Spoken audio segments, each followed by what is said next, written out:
Nous lisons dans Marc, chapitre 9, des versets 9 à 13. Comme ils descendaient de la montagne, Jésus leur recommanda de ne dire à personne ce qu'ils avaient vu, jusqu'à ce que le Fils de l'homme soit ressuscité des morts. Ils retinrent cette parole, se demandant entre eux ce qu'il entendait par ressusciter des morts.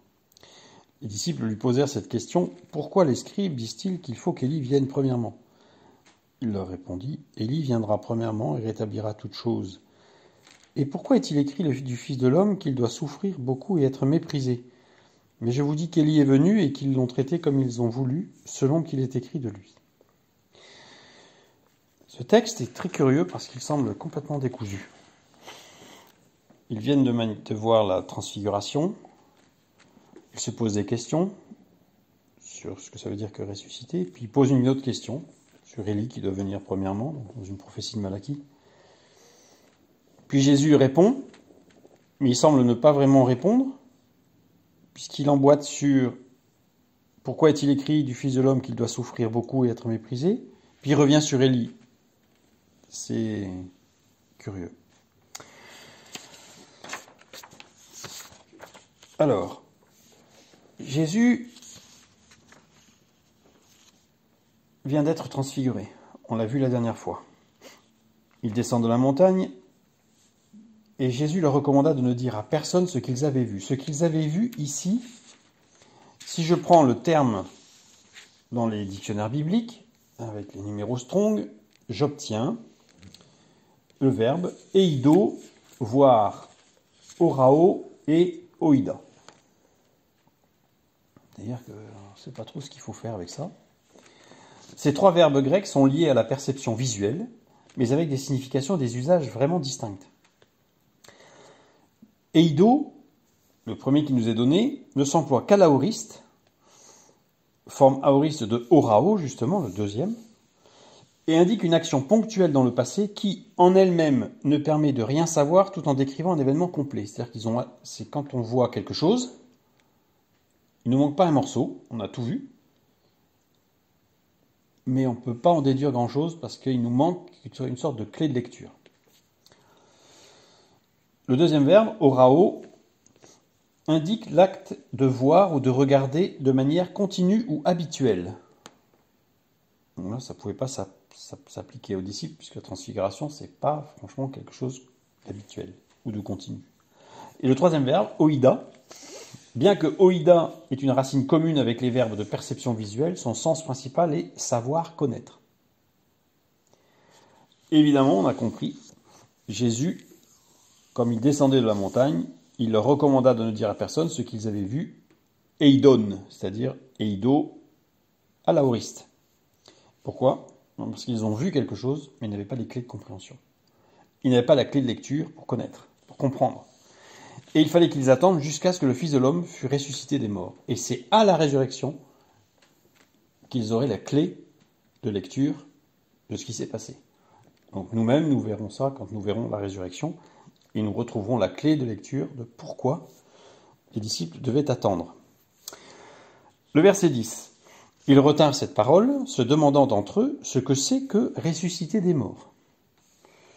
Les disciples ne savaient pas ce que signifiait ressusciter des morts. Nous lisons dans Actes 26, 22 et 23, Paul qui se défend devant Festus, Agrippa et Bérénice. Il dit « Mais grâce au secours de Dieu, j'ai subsisté jusqu'à ce jour, rendant témoignage devant les petits et les grands, sans m'écarter en rien de ce que les prophètes et Moïse ont déclaré devoir arriver, savoir que le Christ souffrirait et que, ressuscité le premier d'entre les morts, il annoncerait la lumière au peuple et aux nations. » Rien de surprenant que les disciples ne comprennent pas ce que voulait dire ressusciter, puisque Jésus est le premier à être ressuscité. Bien sûr, certains textes nous traduisent les événements dans l'Ancien Testament qui parlent de résurrection, mais en y regardant de près, nous avons déjà vu qu'il ne s'agissait pas de résurrection à proprement parler. Mais de miracle, c'est clair, mais pas sur la résurrection. Les gens n'étaient pas morts, ils étaient sur le seuil de la mort. En plus, l'apôtre Paul, là, il s'adresse à Agrippa, Festus et Bérénice. Bérénice est née en 28 après Jésus-Christ, c'est-à-dire 1 an après la mort de Jésus. C'est la fille d'Hérode Agrippa Ier, roi de Judée, et sœur du roi Hérode Agrippa II, qui est justement à côté là, avec Festus. Elle appartient à une dynastie hérodienne, une famille juive. Donc elle connaît l'histoire juive. Elle est d'abord mariée, puisqu'elle a eu beaucoup d'époux, mais elle a d'abord été mariée, son premier mari est Marcus Julius Alexander, fils d'un historien juif qui s'appelle Philon d'Alexandrie. Pas n'importe qui. Donc l'histoire juive, elle va la connaître. Et après, elle a épousé son oncle, et quand son oncle est décédé, puisque son premier époux est décédé, son deuxième est décédé, elle est retournée avec le roi, avec Hérode Agrippa, avec qui elle est là, c'était son frère. Puis après, elle a eu d'autres époux, d'autres choses. Et Festus, donc Agrippa et Bérénice sont très au courant de toute l'histoire juive. Donc si Paul leur dit que c'est le premier ressuscité et que ça choque personne, parce que c'est pas eux que ça a choqué, c'est Festus. Et Porcius Festus, succéda à Félix comme procurateur de Judée en 55 ou 56, on ne sait pas trop, jusqu'en 62, l'année où il mourut.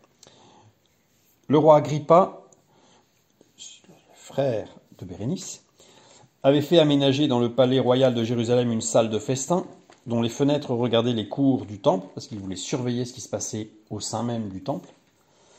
Les Juifs, gênés, dérangés par cette fenêtre qui les surveillait dans leur culte, bâtirent un mur qui en bouchait la vue. Et comme ce mur empêchait aussi les soldats romains de surveiller les cours intérieures, Festus, justement, ordonna qu'on le démolît. Les Juifs en ont appelé à Néron, qui était l'empereur, qui leur permit de le conserver. Donc on sent que c'est tendu.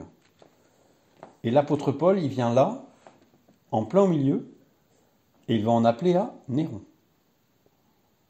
Et c'est l'une des raisons pour laquelle il en appelle à Néron, parce qu'il sait que Néron a déjà appuyé les Juifs. Voilà.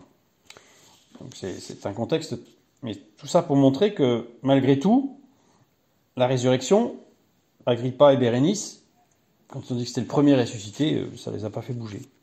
Par contre, Festus va dire, au verset 24 de Acte 26, comme il parlait ainsi, pour sa justification, donc Paul, Festus dit à haute voix, tu es fou, Paul, ton grand savoir te fait déraisonner. Là, il parle de résurrection, donc là, Festus lui dit, non, mais là, ça va pas. Là, ça dépasse l'entendement. Tu es devenu fou.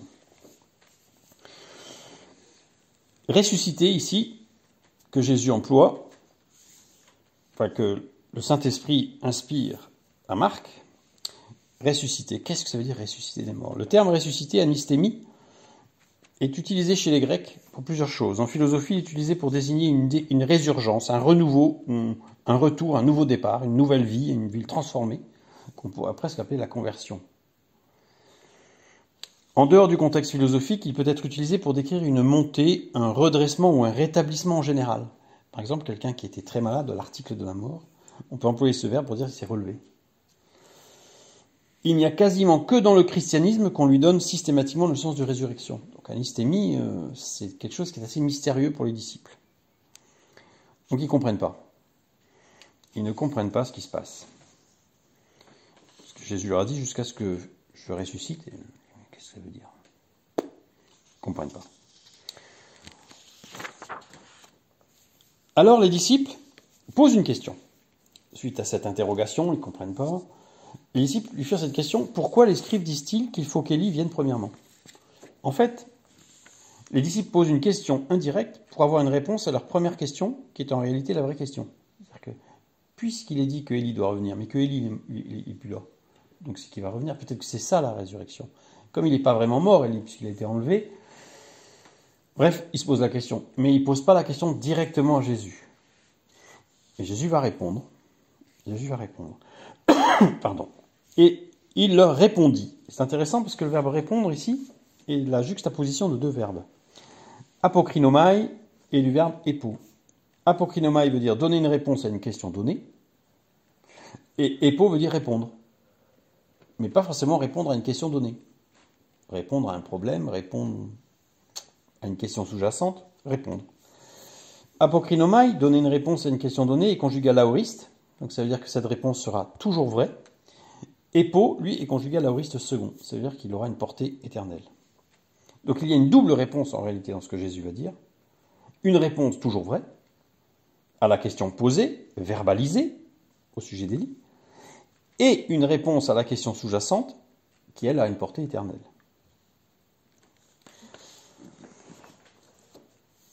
Alors, Jésus leur répond justement, « Élie viendra premièrement ». Le verbe « venir » ici, « erkomai », conjugué à l'aoriste second, on sent qu'il y a une portée éternelle, et ça reprend exactement la question des disciples.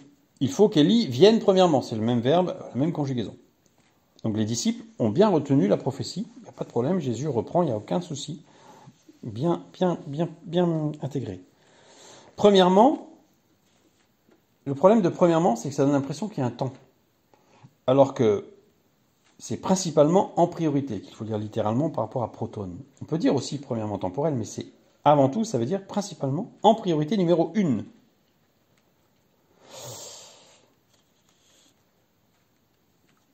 Ensuite, il continue. Et rétablira toute chose. Et là, les disciples avaient oublié ça. Ils n'avaient que la première partie. Il faut qu'Élie vienne.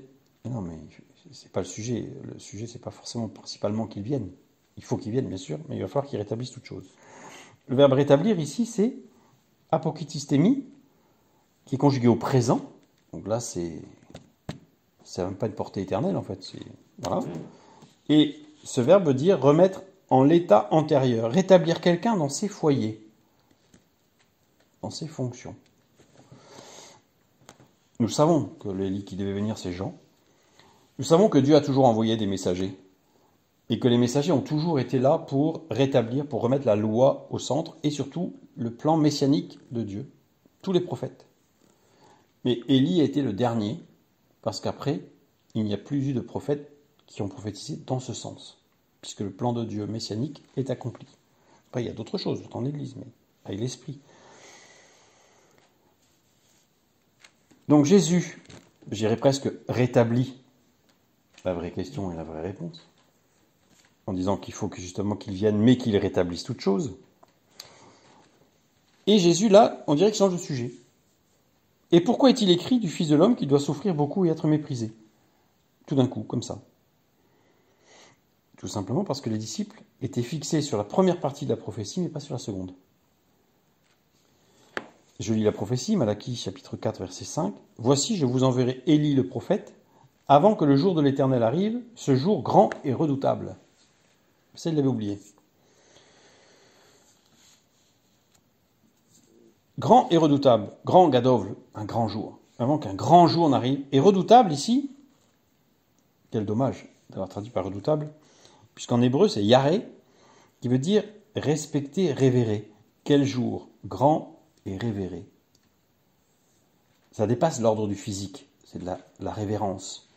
C'est du respect total qui sera jusqu'à la fin du monde. Et oui, là, en fait, c'est la prophétie du grand jour où Jésus va mourir. On a l'impression que là, ça va être un jour de jugement terrible, que les méchants vont s'en prendre plein, alors que pas du tout. Parce que sinon, ça veut dire que, si je lis la suite de Marc 9, au verset 13, « Mais je vous dis qu'Élie est venu », c'est un fait. D'ailleurs, c'est conjugué au parfait second, c'est-à-dire que c'est fini, il n'y en aura pas d'autre. Et qu'ils l'ont traité comme ils ont voulu, selon qu'il est écrit de lui. Donc ça donne l'impression qu'en fait, les pharisiens, ils ont bloqué le plan de Dieu. Eh ben non. Parce que la seconde partie a été accomplie sans que personne n'y prenne garde. Parce qu'ils ont accompli exactement le grand jour, révéré, respecté, puisque c'est le jour qui a changé l'histoire du monde. D'ailleurs, même le temps a commencé là, pendant toujours avant Jésus, après Jésus. Même si aujourd'hui et depuis des siècles, plusieurs essayent de parler d'ère chrétienne pour éviter d'employer le nom de Jésus, mais ça revient même, la référence c'est Jésus. C'est la bascule entre l'ancienne alliance et la nouvelle alliance. Et donc ici, Jésus interpelle les disciples sur le fait qu'ils ont bien retenu une partie de la prophétie, mais qu'il fallait aller plus loin. Il faut aller jusqu'au bout pour voir l'accomplissement du plan de Dieu complet au travers de ce qui s'est passé.